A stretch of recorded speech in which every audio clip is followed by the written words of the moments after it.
Hello বন্ধুরা, কেমন আছো তোমরা সবাই? আশা করি খুব ভালো আছো। তো আজকে তোমাদের একটা ভিডিও দেখাবো। আমার বাড়িতে লাউ গাছ লাগিয়েছি।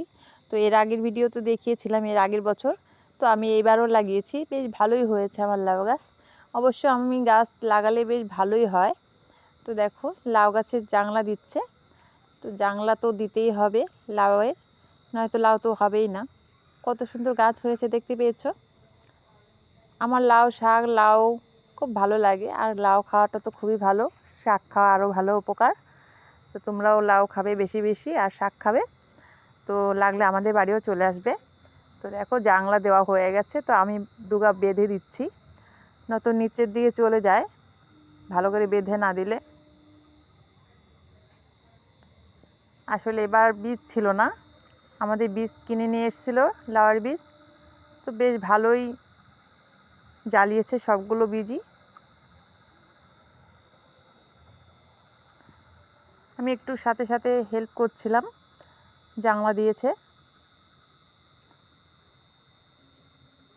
প্রচণ্ড রোদের তাপ ছিল, সেজন্য রোদে থাকা যাচ্ছিল না। আমি তো রোদ্দুর একদমই সহ্য করতে পারি না।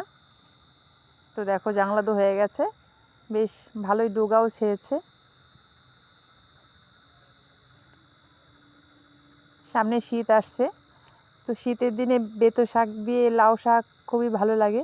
তো দেখো আমার গাছে কত সুন্দর ঘিরেও গেছে, অনেক সুন্দর লাউও ঝুলছে।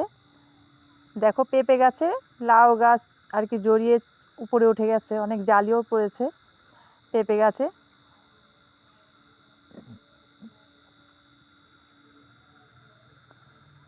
তো আমি একটা লাউ হয়েছে, চলো কাটি দেখি, তোমাদের দেখাই।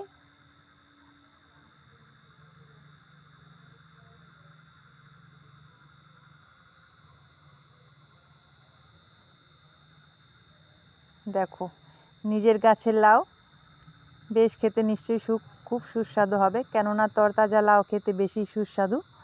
লাউ জিনিসটা শুটো হলে ভালো লাগে না,